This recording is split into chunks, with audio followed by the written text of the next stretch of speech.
Dasturimiz davom etadi. Bugungi kunda O'zbekiston Respublika tovar xomashyo birjasi O'zbekiston ulgurji tovar bozorining salmoqli qismini egallab, mamlakat iqtisodiyotining o'sishida muhim ahamiyat kasb etmoqda. So'nggi 5 yil davomida birja orqali tuzilgan bitimlar hajmi 3,5 marotaba, mijozlar soni 2 barobarga, rentabelligi 3 barobarga va sof foyda 4 barobarga oshdi. O'zbekiston Respublikasi tovar xom ashyo birjasi 31 yoshda.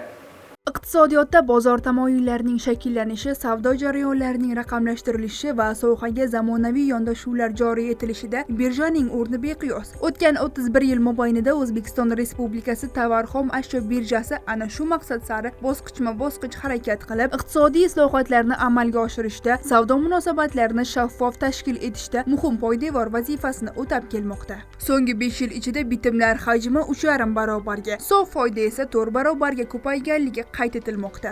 Birjaning tarkibiy tuzilmasi keng 13 ta hududiy filial, yurtimizdagi barcha tumanlarda 275 ta savdo maydonchasi faoliyat yuritmoqda. Shuningdek, dunyo bo'ylab qariyb 50 ta xorijiy maydoncha orqali ham savdo jarayonlari tashkil etilgan. Yurtimizdagi barcha sohalar singari UzEx birjasi ham 6 ta elektron savdo tizimi orqali elektron tijorat imkoniyatlarini yaratib bermoqda. O'zbekiston Respublika tovar xomashyo birjasi xorijiy ekspertlar bilan birgalikda rivojlanish strategiyasini ishlab chiqqan va mana shu rivojlanish strategiyasiga tovar bozorlarida birja savdolari hamda elektron tijorat sohalarida yetakchilikni saqlab qolish, xorijiy hamkorlar bilan aloqalarni kengaytirish, amaldagi savdo tizimlarini yanada takomillashtirish va yangi savdo vositalarini joriy qilish kiradi. Korporativ boshqaruv, ichki jarayonlarning samaradorligi va biznesda oshkoralik tashkilot faoliyatida ustuvor tamoyillardan biri sanaladi. Bugungi kunda birja nafaqat milliy bozorda, balki xalqaro miqyosda ham o'z mavqeini mustahkamlab, iqtisodiyotimizning raqobatbardoshligini oshirishga xizmat qilmoqda. Jasmina Murtazayeva, Oxun Nurmatov, Zahro Kozimjonova, Ovoz informatsion dasturi uchun.